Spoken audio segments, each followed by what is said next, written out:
Almost universally, ancient texts and spiritual traditions suggest that everything in our world is connected in ways perhaps that we're only beginning to understand.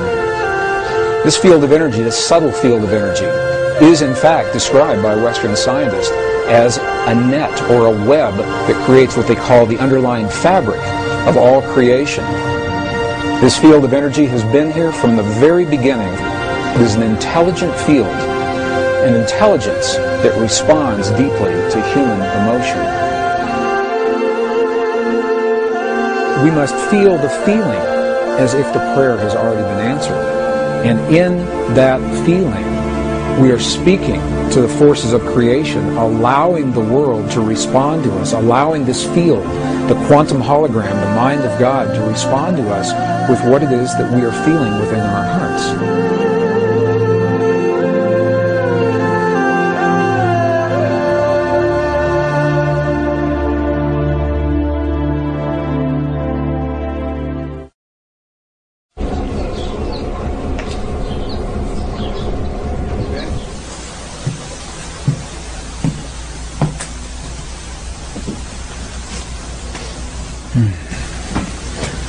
What would it mean if we discovered that each moment of our lives is part of a conversation, an ongoing dialogue with the universe around us?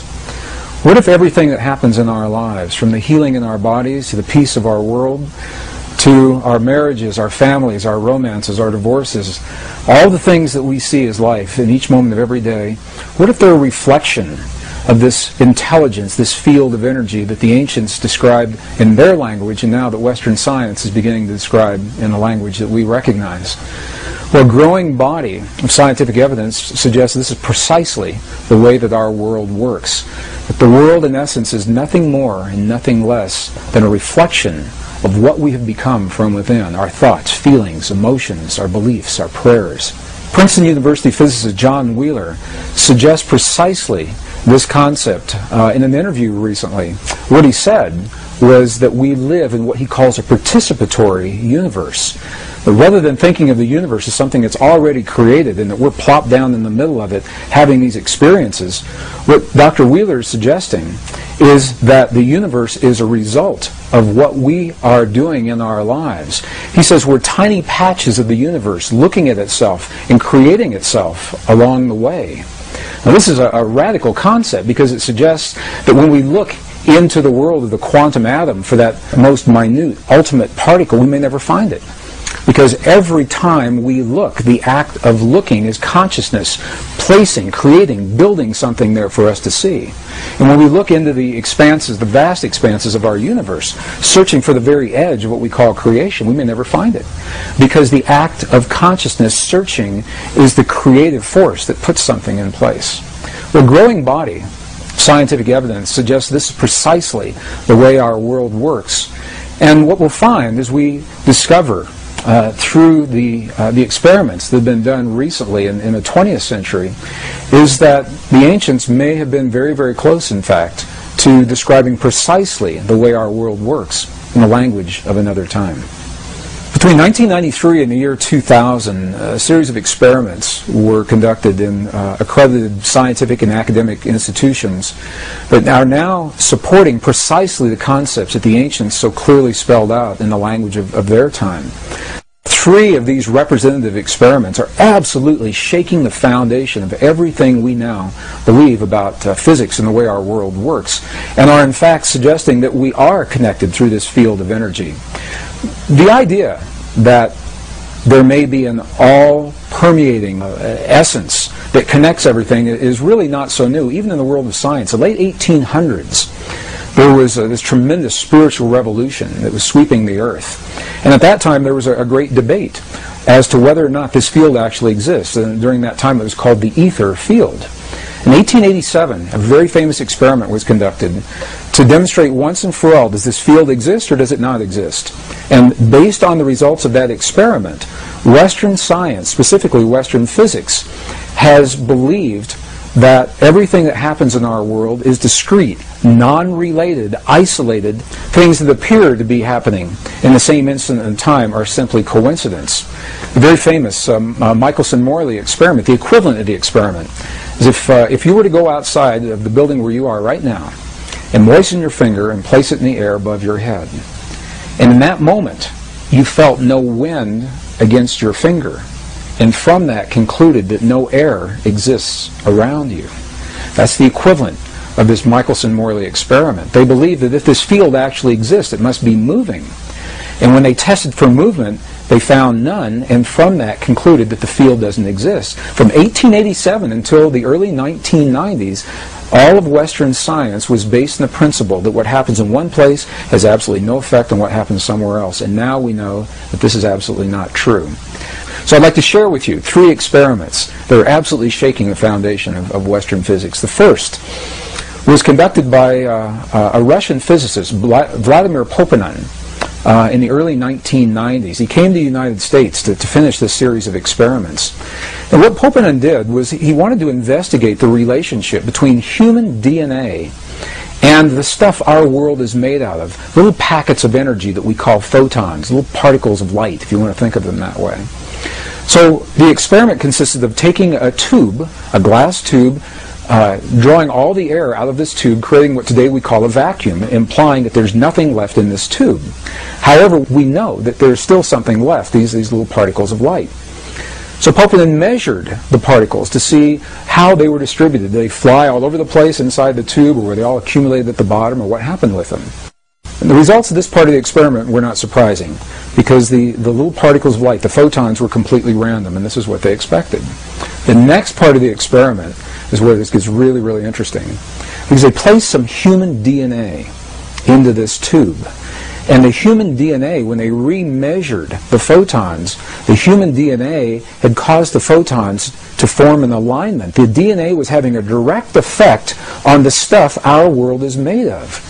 Now, this is precisely what ancient spiritual traditions have always said, that something within us has an effect in the world around us. And Poponin's experiment, for the first time in recent times, is actually verifying this under laboratory conditions. And the next piece of the experiment is even more interesting, because what they found was that when the DNA was removed from the tube, we would expect that they would all go back randomly distributed just the way they were before. And this is not what happened. What happened was, even though the DNA was no longer in the tube, the photons remained aligned as if the DNA were still there. And the question is, why? What is it that causes this effect? There's nothing in Western physics that accounts for why those photons should remain in the position that they were in when the DNA that caused them to become aligned is now removed from the tube. This experiment is called the phantom DNA experiment because the effects last whether the DNA is there or not. And what it tells us is, number one, is that DNA is communicating, human DNA is communicating with the stuff our world is made of, the packets of energy that underlie all of matter. It's communicating through a field that has previously been unrecognized. The scientists call it a new field. My sense is it's probably been there all along, and we simply didn't recognize it. So we'll call this a previously unrecognized form of energy. The second experiment is a fascinating experiment. It's a military experiment. And what they did, in essence, was they took some human DNA, some scrapings from the tissue of inside the mouth of a donor or volunteer, and they placed this DNA in a device that could measure its effects in one room of a building, while the donor that the DNA came from is in another room in the same building. So living DNA from one person, the DNA is in one place, the volunteer is in another place. And what they did was they subjected the volunteer to what they called emotional stimulation that would elicit genuine responses of emotion, of joy or sadness or fear or anger or rage, in one part of the building, and they were measuring the DNA to see if the DNA would affect to the donor's emotions. Now, why would it? In Western physics today, there's absolutely nothing that suggests that that DNA is still linked to the donor on the one hand. And on the other hand, as they conducted these experiments, what they found was just the opposite. What they found was that when the donor was having his emotional peaks and valleys in one room, the DNA was having its emotional peaks and valleys in another room at exactly the same time. And when we hear about experiments like this, we think of an energy that's being transmitted from point A to point B. And if the energy comes from one place and has to get somewhere else, you would expect that there would be a lag time, a little bit of time between when the emotion is created and when the DNA is responding. That's not what happened. What happened in these experiments, and this is very, very key to where we're going as we begin talking about the power of prayer. What happened in these experiments is that the effects were simultaneous. They were instantaneous.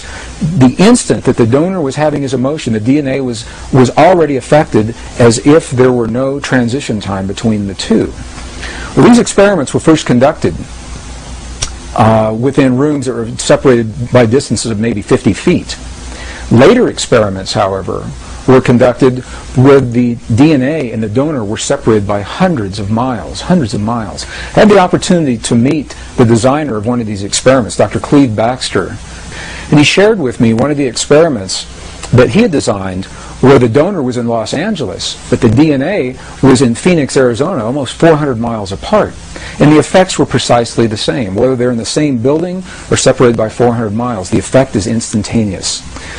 This opens the door to all kinds of possibilities as to how that DNA remain linked to the donor. What it says to us, once again, is that we're communicating with DNA through our emotions, and that whether the DNA is within our bodies or we're separated by distances of hundreds of miles, the effect is the same. We call this a non-local energy. It means it's everywhere all the time because the energy doesn't have to travel from point A to point B. So the third experiment was conducted again in the early 1990s by the Institute of Heart and Math, a pioneering research organization based in Northern California that are exploring the human heart is much more than simply as a pump that moves blood through our bodies. And although our hearts do precisely that, it may be the least of what our hearts do. They're discovering that our hearts are the strongest magnetic field in our bodies, and the electromagnetic field that is produced by our hearts has an effect that extends well beyond our bodies. The Heart Math Institute had earlier discovered that around every human heart there is a field of energy shaped like a tube. It's called a tube torus, and extends between 5 and 8 feet beyond the human heart. And the question is, in this already acknowledged field, could there be another form of energy that is being carried by this field beyond our bodies? So they designed an experiment to test precisely this theory. There's no surprise. They took some human DNA and they isolated the DNA and asked individuals that were trained to feel what are called coherent human emotions, very clear emotions of love, appreciation, compassion, or anger, rage, and hate, to have those feelings on demand. And as the people who were trained to have the feelings did so, they measured the way the DNA responded. And what they found was this. They found that in the presence of appreciation, love, compassion, forgiveness, the DNA became tremendously relaxed. And what we know from other experiments is that this relaxed state of DNA actually enhances our immune response. When you ask people what it is about the feelings of love and compassion that give us our high immune response, this may begin to tell us why, because the DNA is relaxed and actually allows certain portions of those little switches, if you want to think of them that way, to be enabled or turned on. And just the opposite is true as well. In the presence of anger, rage, hate, and jealousy, DNA was tightened like a little knot, and it actually shut down in some instances. Those little switches depleted the immune response. Intuitively, we know this. We know that when people live in a state of jealousy or anger or rage, that depresses those portions of our bodies, and just the opposite, love, compassion, understanding, forgiveness, that those kinds of things are enhanced. And now, perhaps for the first time, these experiments are beginning to help us to understand why. It's the effect of human emotion on what is called the conformation or the shape of the DNA in our bodies. And what these experiments showed, and what the lab results, the lab notes in the published papers actually described, was that very specific kinds of human emotion have the power to change the shape of the DNA in our bodies.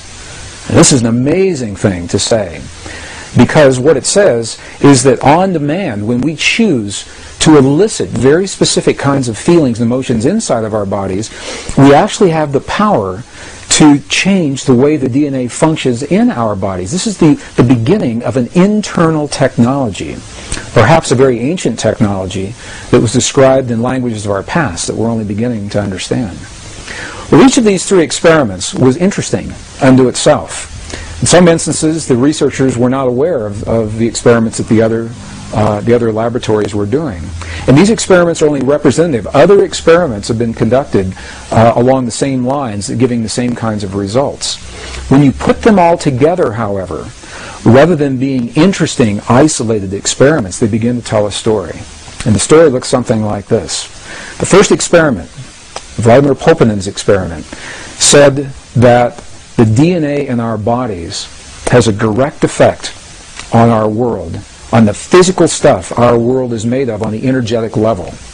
The last experiment shows that human emotion has the ability to change the DNA that's having an effect on the world around us. And the middle experiment, the one that was conducted by the United States Army, shows that whether we're in the same building or 400 miles apart, the effect is the same. We're not bound by space and time. And as a matter of fact, the results of the experiments are saying precisely this, that you and I have a power within our bodies that is not bound by the laws of physics the way we understand them today.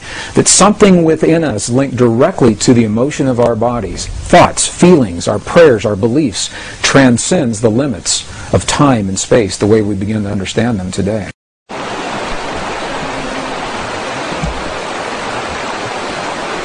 Ancient traditions describe this in the language of their time. Not only do they say that we are connected to the world around us, just the way Western science is now discovering, they invite us one step further, and they say, here's how you apply it in your life.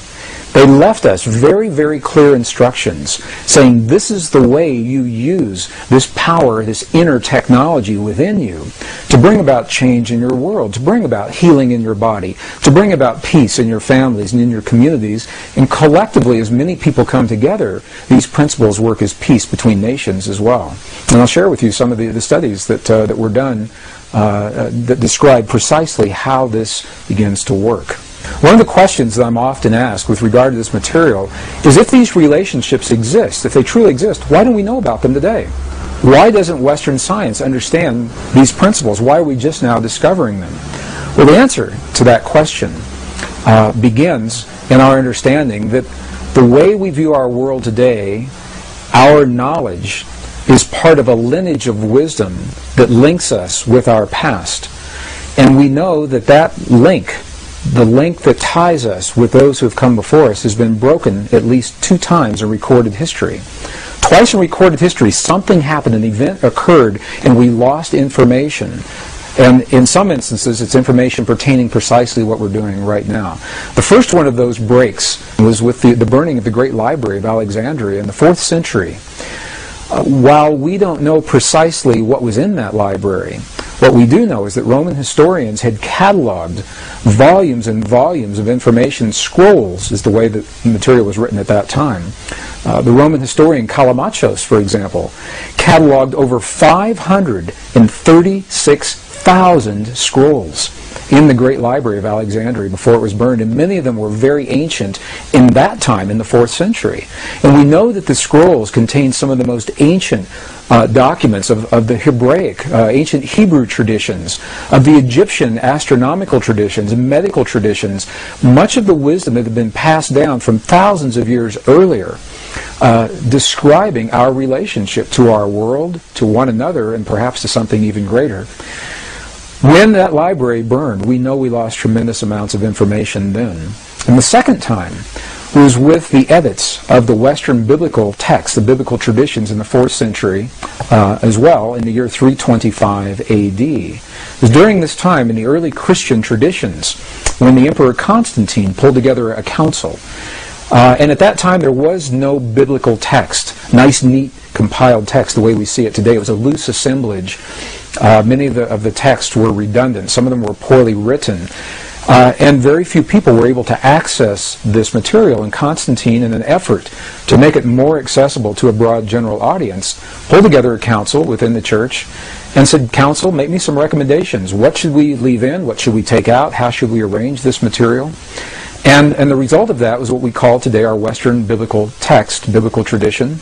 We know that at least 20 books were completely removed, and another 20 to 25 were tremendously edited, and the remaining texts were condensed and rearranged into what we see today as our biblical text.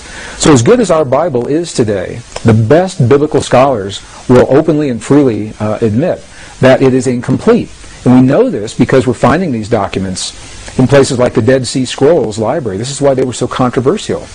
When we found the Dead Sea Scrolls for the first time, we were able to see many of these books in their original form. Some of them hadn't been seen for 1,700 years. And interestingly, many of the books that were edited or taken out completely are precisely the documents that describe our relationship to the universe and the creation around us through the power of human emotion.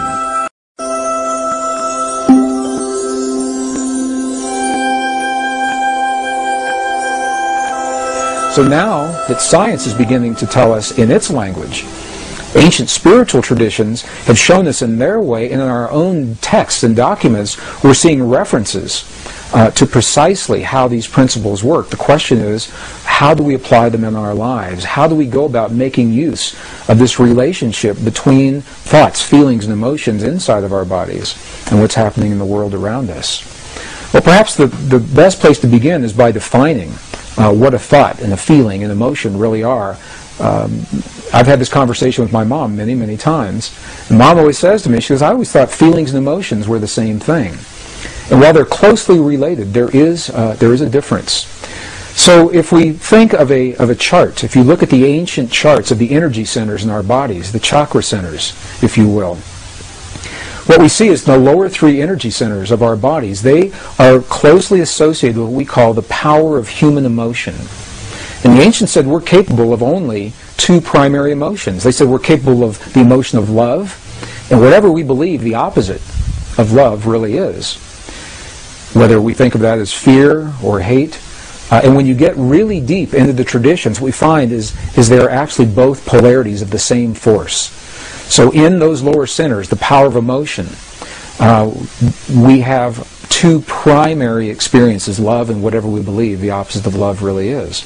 This is a power, it's a force that drives us forward in life, and it tears down the walls, knocks down the barriers that stand between us and the things that we hold dear in our lives. Emotion, however, is scattered. It has to be focused. You can think of it as a power. If you know people who live strictly in their emotions, you know that sometimes their lives can be a little chaotic. Well, the emotions need to be focused, and this is where the power of thought or logic come in, and it's associated with the upper energy centers of the body. Thought is what gives focus or direction to the emotions. In other words, we have a thought about something. We have a thought about a cloudy day outside. And that thought, into that thought, we fuel the power of the emotion, either our love of that rainy day or our fear of what that rainy day may bring to us.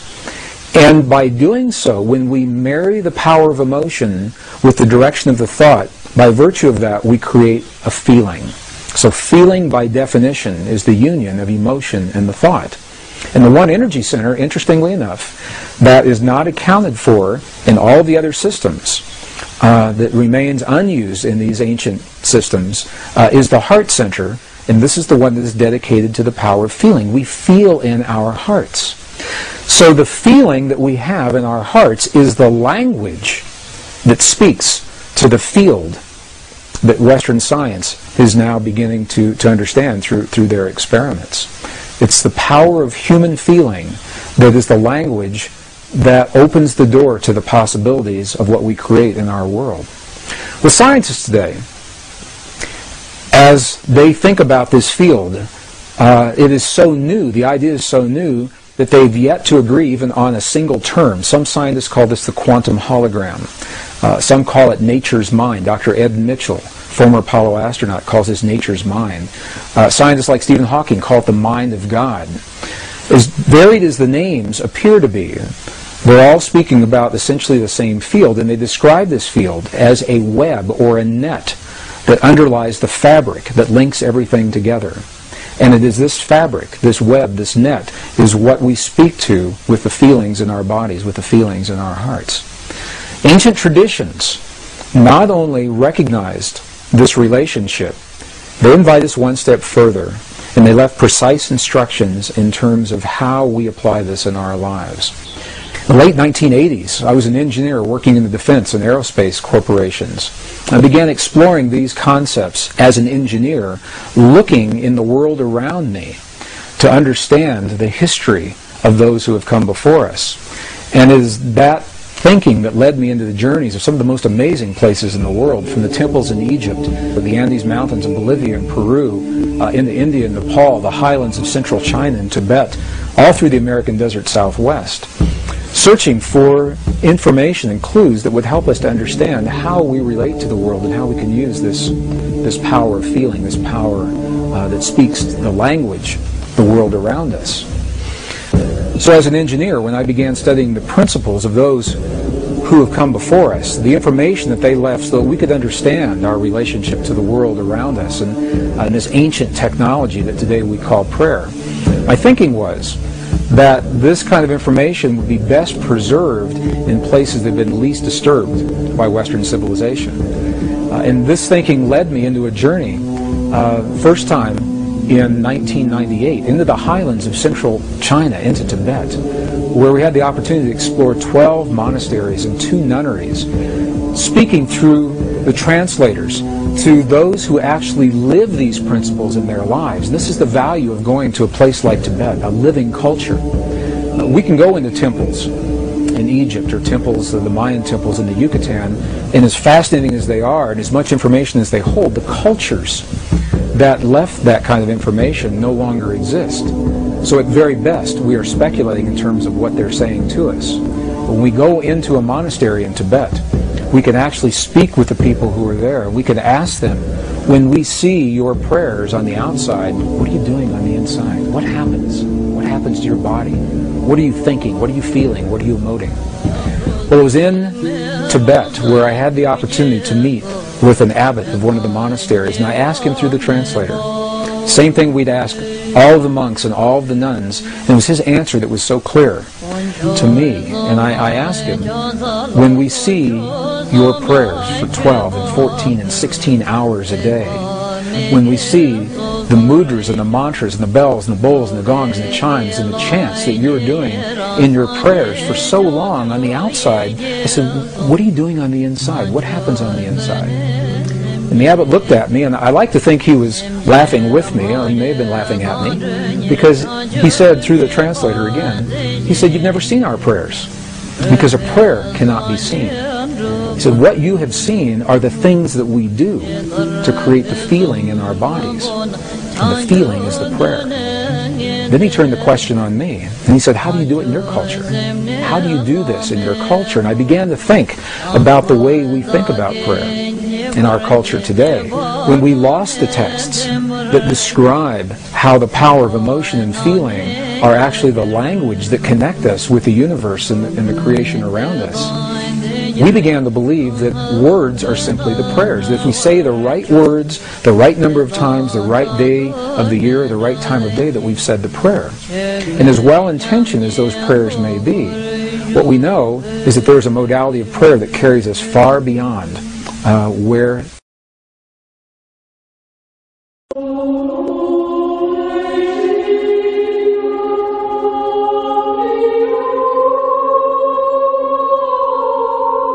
Western prayer researchers today identify 4 modalities of prayer.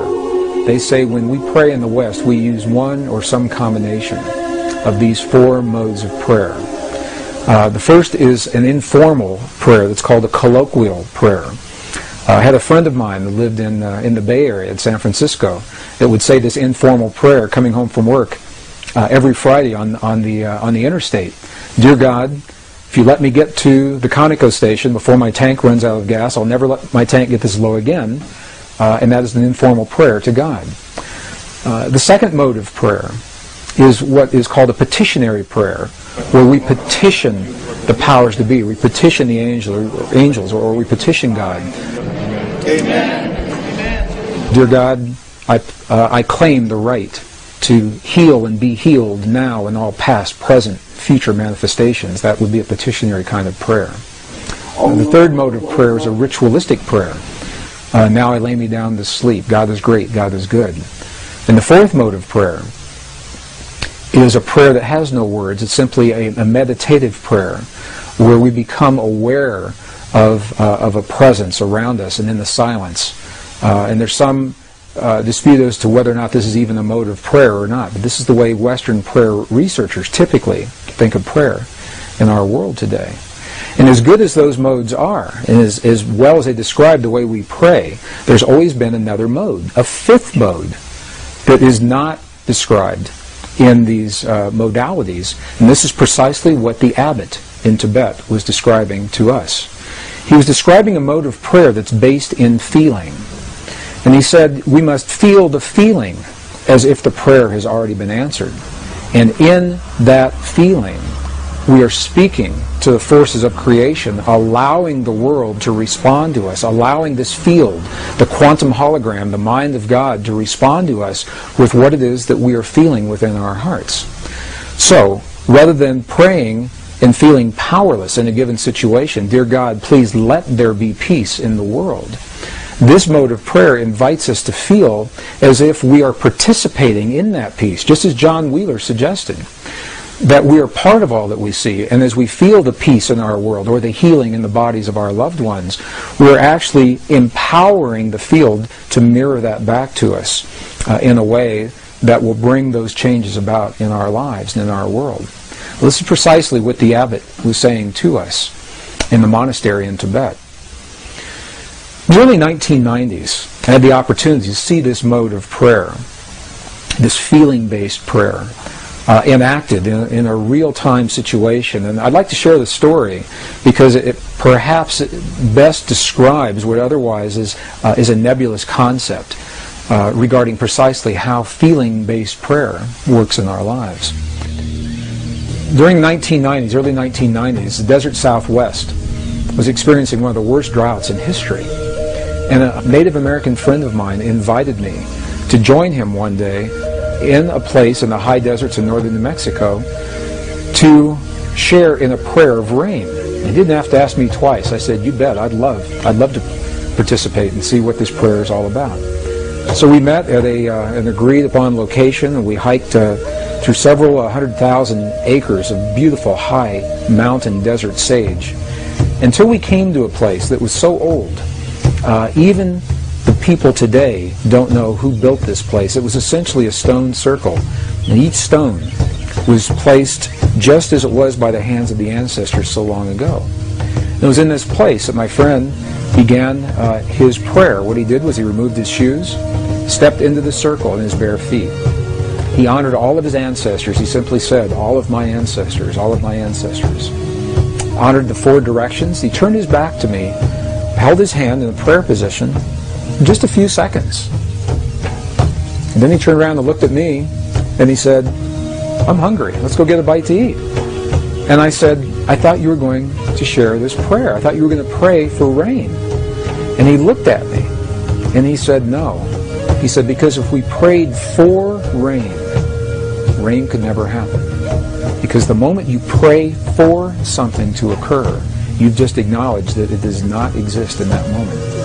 And I thought about what he said. It made a lot of sense to me. If I say, dear God, please let there be peace in the world, what I'm saying in that moment is that peace isn't there. And I may inadvertently be empowering the very condition that I would like to change. And the same with a healing in my body or the body of my loved ones. So I asked my friend, I said, if you didn't pray for rain just then, what did you just do? What happened when you closed your eyes? And you turned your back to me just for those few moments. And what he said was this. He said, when I closed my eyes, I began to feel the feeling of what it feels like to have rain in our Pueblo village. He said, I smelled the smells of what it smells like when the rain falls off the earthen walls of our buildings. And I felt the feeling of what it feels like with my naked feet in the mud. There's so much mud because there's been so much rain. And he said, in that way, I opened the door to the possibility to bring rain into our world. Well, I think about this mode of prayer a lot. Later that afternoon, something amazing happened. I was watching the weather maps, and the drought that had happened for so long suddenly changed. We saw the high-pressure system move across Utah and then dip down from Colorado into northern New Mexico and make a little U-turn and come right back up. We had rain that night. We had rain all the next day. It rained, and I called my friend. And I asked him, I said, there's so much rain, the valleys are flooding, the roads are flooding. What in the world is going on? And he was quiet just for a moment, and he said, that's the part of the prayer. He said, I never quite figured out. So I have no way of scientifically validating that my friend's prayer had anything to do with that rain. But the correlations are so high. We see it happen so many times, we know there is an effect. 1972, 24 United States cities were used to conduct an experiment where people were trained to feel the feeling of peace in a very specific manner, and they were strategically placed in these cities. Each city had populations over 10,000 people. And these were documented in some of the very well-known TM studies that were done back in the early 70s. And what happened was, during the time that the people were feeling the feelings of peace in the community around them, beyond the buildings where they were having their experience, the communities experienced statistically measurable reductions in crime. Violent crimes against people, traffic accidents declined. In some cities like Chicago, where the stock exchanges, the stock market soared while peace was in place. And when they stopped their prayers, all those statistics reversed. And they did this time and time again to such a degree that the effect could be measured, and it was applied in an even greater experiment that was documented in the Journal of Conflict Resolution, 1988. And this was the experiment. It was called the International Peace Project in the Middle East. And what happened during the Israeli-Lebanese War in the early 1980s, as a result of these earlier studies, people who were trained to feel the feelings of peace were positioned throughout the war-torn areas in Israel and Lebanon. And during the time, what the researchers called the window, the prayer window, when they were feeling, people were trained to feel the feelings of peace in their hearts, when they were feeling those feelings, terrorist activities dropped to zero.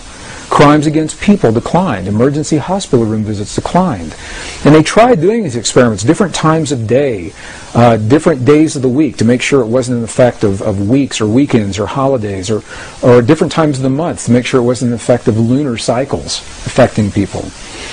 And when the studies were complete, what they found, although we may not know precisely why this effect happens the way it happens, we know the correlations are so high that when a certain number of people begin to feel the feeling of peace or healing in their bodies in one place, the effect carries into the community beyond the place where these people are. And it is so precise that we now know, the statisticians were able to determine precisely the number of people that are required to kickstart, to jumpstart this kind of an effect. So I'll share the formula, and then I'll describe what that formula means. The effect is first noticed when a certain number of people are participating. And that number, the minimum number, is the square root of 1% of a given population. So what does that mean? If you have a city of 1 million people, for example, you take 1% of 1 million on your little calculator, and then you take the square root of whatever that 1% was, and that number tells you how many people are necessary, the threshold number, to begin the effect. Obviously, the more people that participate, the greater the effect. For a city of 1 million people, that number is only about 100. In a world of 6 billion people, the square root of 1% of the given population is only about 8,000 people.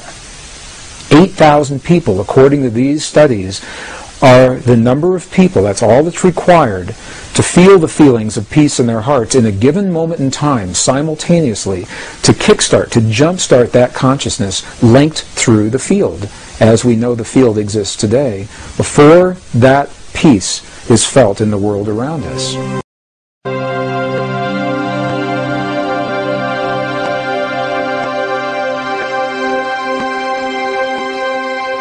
So any discussion regarding this feeling-based prayer, this lost mode of prayer, sometimes seems a little more than academic until we can actually apply it in our lives or see it applied in our lives. It's in the late 1990s that I had the opportunity to do precisely that. When I saw the footage documenting the healing of a life-threatening condition within the body of a living woman using precisely the kinds of techniques that we're speaking about right now. And for me, it was this kind of information that took this lost modality of prayer out of the realm of academics and into something that's very real that we can apply in our lives. I had the opportunity during that time to see some video footage of the healing of a 3-inch diameter bladder cancer inside the body of a woman who, by Western medical standards, had been diagnosed inoperable. She had gone, as a last resort, to a medicineless hospital in Beijing, China. It was in this medicineless hospital where they began simply by addressing the life-affirming ways that she could change how she was living her life. They taught her life-affirming ways to breathe and life-affirming ways to nourish her body, gentle movements to stimulate the energy centers in her body. And as she was doing these and strengthening her body, at one point it made sense to undergo a process. Now I'd like to share this. I'd like to describe it to you as a very potent example of how the feeling world inside of our bodies has a direct effect, in this case a very graphic effect, on the world beyond our bodies. So in the video documentation, the film shows a woman lying on in a hospital room. She's fully awake, she's fully conscious, she believes in the process that's about to happen. Before her, there is an ultrasound technician who is running an ultrasound wand over her lower abdomen that we can see on a split-screen television. And on the left-hand side of the screen, they do a snapshot, a freeze frame of an instant in time for reference, so we can see what her condition looked like in that instant in time. On the right-hand side of the screen, we are able to watch real time as 3 practitioners stand behind her, working with the energy in her body and with the feelings in their bodies. And what they do is they begin to chant a word that to them they've agreed upon, that reinforces the feeling within them that she's already healed. The chant essentially says, already healed, already done. And as they begin to have this feeling and to say these words among themselves, on the computer screen, on the television screen, we can watch in real time this cancerous tumor as it disappears in less than 3 minutes real time. It's not like time-lapse on a documentary where you see a rose unfold in 30 seconds in something that normally takes days. This literally happens in less than 3 minutes. Her body responded to the feelings of the practitioners who were trained to have the kinds of feelings that they were having. And all they were feeling was the feeling of what it feels like to be in the presence of a woman who is already healed, fully enabled, fully capacitated. They were not seeing her as a woman who was sick, and they weren't saying, bad cancer, you've got to go away. It's a very, very different way of thinking about things, and it's a very graphic example of precisely how this principle works. I had the opportunity to speak to the gentleman, Luke Chen, that actually created this film. And I asked him a question. I said, what if those 3 practitioners weren't there? I said, could this woman have done this? Could any of us do this on our own? And he smiled at me when I asked him the question. He said, Greg, in all probability, she probably could have done it alone. However, there's something about us humans in that we seem to feel more empowered and stronger when we're supported by others in the things that we believe in and in the things that we choose to accomplish. So while she probably could have had this feeling and done it herself, having these 3 practitioners work with her was the threshold that it took for her body to respond. All they were doing was having the feeling as if she were already healed, and in less than 3 minutes her body responded. What Western physics now is beginning to tell us is that the same energy, the same field that led to the healing in this woman's body also leads to peace between nations. It's the same thing, different scale, same principle. And I've been involved in experiments where hundreds of thousands of people joined together through the World Wide Web. We were coordinated on the internet at a given hour of time, a window of time, when we were trained to feel the feelings of peace in our bodies during that time. And when we did that, statistically, what happened in events around the world, there were wartime events. There were bombings, aerial bombings in Iraq that were scheduled, that were reversed during the window of time when this prayer was happening. Crimes against people declined. Emergency hospital room visits declined. There was a computer research project at Princeton University that was able to document the field of consciousness on a global level while these prayers were going on, and they saw a little glitch, a glyph on the screen indicating that consciousness was responding to hundreds of thousands of people feeling the feeling of peace in the moment that it was occurring. And what this tells us is that the field we're working with is a measurable field. You can pick it up with equipment. It can be measured on the computer screen. This was part of the research project at Princeton University that was called the Global Consciousness Project. So the field is real. It's out there. And it responds to us in ways now that we're only beginning to understand. Even more recently, the research has been done by the scientist Masaru Emoto regarding the relationship between human emotion, human feeling, and water drops is showing this relationship even more poignantly. What has happened is that these scientists, this particular research project, has discovered that droplets of water that make up over 70% of our world anyway and 70% of our bodies, that these droplets of water respond to human emotion whether it is felt in the body or as it is actually written on labels that are placed onto vials of water, and the emotion of the researcher as the labels are being written and placed onto those vials. The vials are then frozen for a specific period of time, removed from the freezing process, and as they begin to thaw, they crystallize. And the crystals are the telltale sign of what is happening with the emotion. For example, they've taken water, highly polluted, highly toxic water, from some of the most polluted dams in the center of Japan. This water has never been known to crystallize. They just can't get it to crystallize. And when you look at it under a microscope, what you see, it's a very muddy, very nebulous form. There's no symmetry. There's no crystalline structure whatsoever before the emotions are in place. After the emotions are there, for example, when 500 people pray over some of this most polluted water, the before image shows the water in its toxic state. The after image of the same water shows this water beautifully formed, beautifully clear, beautifully crystalline, perfectly symmetrical, purely from the result of human emotion interacting and human feeling interacting with this field of water. Some of the other research has shown families where children and their parents have encircled a vial of water in a room that has never been found to crystallize. Again, some of the very highly polluted and toxic water. And what they do, they make a game out of it. The children, they send love to the water. They say, "We love you, water. We appreciate you, water. Thank you, water, for what you bring to our world and our lives." And in that innocence, they are eliciting these genuine states of emotion. And as the research continues, it is precisely these vials of water that have received this kind of energy from the children and their families, feelings that the ancients called prayer, that the water begins to crystallize into beautiful, symmetrical, very clear forms, showing once again that there's a direct effect between what we feel in our bodies and what's happening in the world beyond our bodies. And it's a beautiful, beautiful, very poignant example of how each of us has an opportunity to participate, not to control or manipulate, but rather participate in the events of our world, the events of our lives, our families, our communities, and our bodies through the field that links all in creation.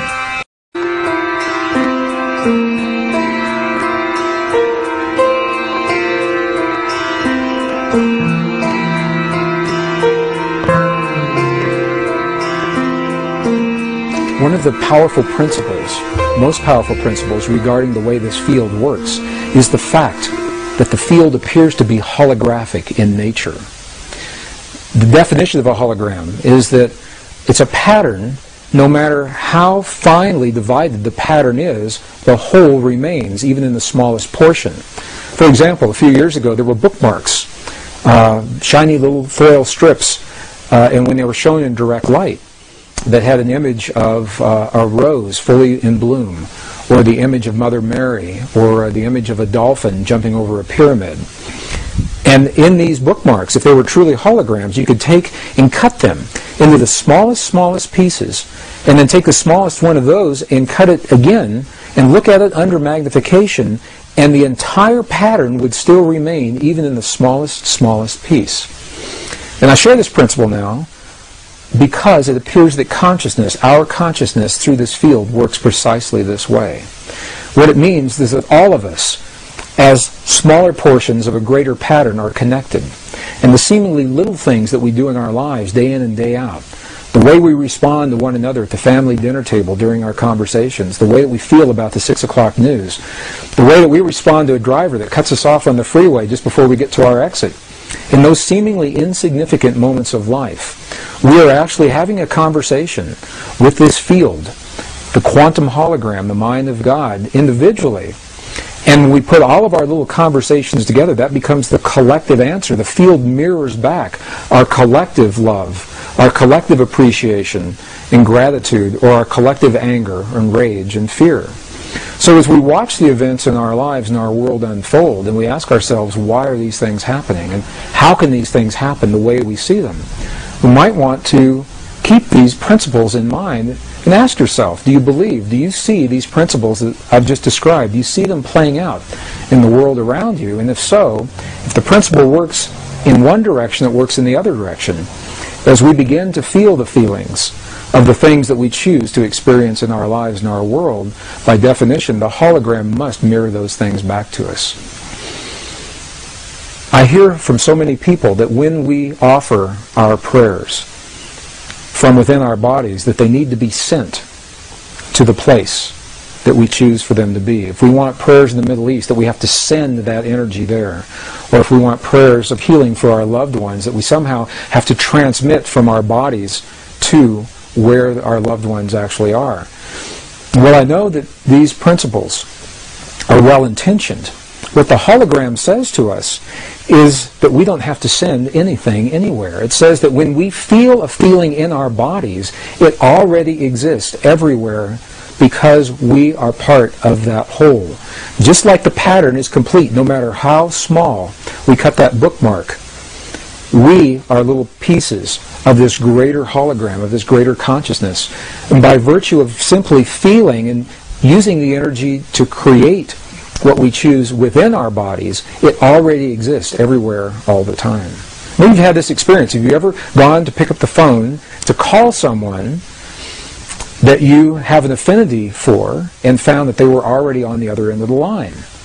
My mom and I had this experience. I try to call her at least once a week from wherever I am. It's not unusual for me to pick up the phone and find that she's either already there or her line is busy because she's calling me in that very moment. So when that happens, what is it that's occurring? How does the information get from where I am to where she is so that we're having that simultaneous connection? And I know almost everyone has had this experience before.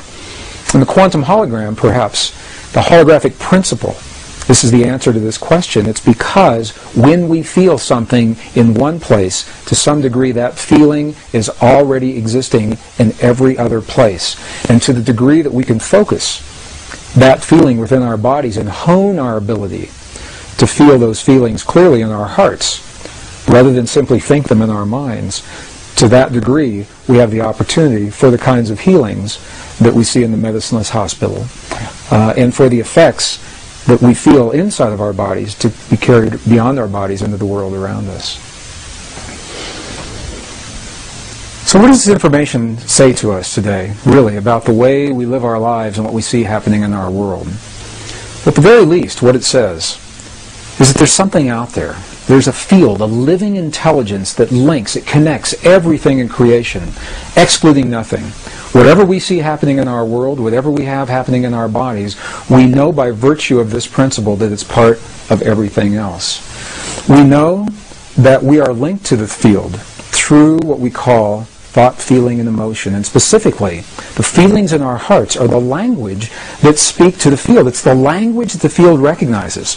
The field may not recognize the mental processes of language when we say, "Dear God, please let there be peace in our world." However, the field definitely recognizes the language of the feeling when we feel the feeling in our hearts as if that peace is already there. These are the principles, some of the most subtle and the most empowering principles that were left to us by the ancients in the language of their time. Today, 400 years after the birth of Western science, we are only now beginning to understand precisely the same principles. So while we may not fully understand everything there is to know about this field, where it comes from, or why it's there, we do know enough to apply in our lives the principles that we've seen work under laboratory conditions that the ancients left for us as well. From my perspective, this is a very empowering body of information, because it takes the idea of prayer beyond any religious or spiritual tradition and makes it an inner technology that's open to everyone, regardless of our beliefs, or our lifestyles, or our bloodlines, or our heritage, or how or where we choose to live our lives. What it says to us in every moment of life, we're having a feeling. And by virtue of that feeling, we're communicating to the world around us.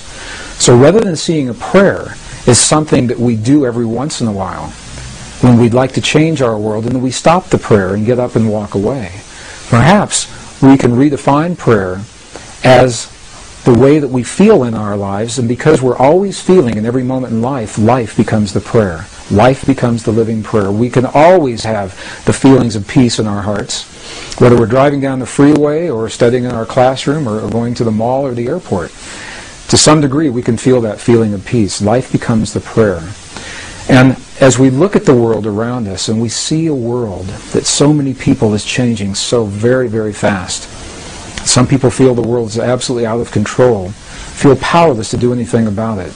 These subtle principles remind us that we're part of all that we see. The world around us is nothing more and nothing less than a reflection of what we have become from within. And in the language of those who have come before us, we're reminded that we must become the very things that we choose to experience in life. We must become the peace and the healing, the cooperation, the compassion, the love, the nurturing that we choose to experience in our lives. We must become those very things so that the field has something to mirror back to us. And in that way, we each are given the guidelines, hopefully, to help us to become better people. And as we become better people in that way, we build a better world.